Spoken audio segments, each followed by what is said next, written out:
We all know that over the years performances have increased, but did you know that in around the world racing, average speeds have increased by 30% over the last 20 years and peak speeds around 50%? And all the while the boats have got lighter. Of course, the two are linked. But the reality of increasing performance while reducing the amount of structure to carry new loads is a huge task for engineers. The build-up to the next Vendée Globe, which starts this November, has seen some big advances in this field, but it's taken an enormous amount of effort behind the scenes. Composite engineers Gurit have spent more than 6,000 hours on various IMOCA 60 projects that they've been involved with since the last Vendée Globe, and the results are spectacular. As well as working closely with Chiral, who were the first team to show what the new generation of IMOCA 60s could do, for the next Vendée Globe, 7 of the 8 new 60s will be using Gurit materials, while the company's engineers have been working with 12 teams.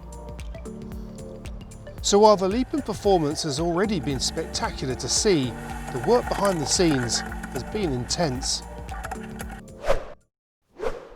The cost of running a boat is always a touchy subject, no matter what the size. But this year, with so little sailing, the one calculation you don't want to do is dividing the number of days you spent on the racecourse by the overall cost. So we won't. But superyacht skipper Mike Atkinson, round-the-world sailor Luke Malloy and logistics expert Tom Sell have set up a new company to help owners address the cost issues around their campaigns. Based at the heart of the Mediterranean scene in Palma, Mallorca, here it's not uncommon for boats sitting ashore to be costing €50,000 a month to go nowhere. So Race Yacht Management are offering services that they say could halve the current running costs for the boats that are parked up. It's an interesting idea backed up by some serious experience in the team, and it's food for thought for these challenging times. At the top of the show, I mentioned how speeds on the water are beginning to match those in the air. But it's not just extreme sailing machines that are raising the speed bar. In July this year, Antoine Albo set a new 1-mile record on a windsurfer of 43.04 knots.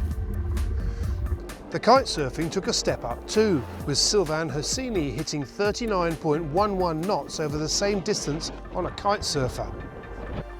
Oh, one last thing, just in case you were wondering how fast this Nimbus 3 DT goes. 148 knots. Yep, 148 knots.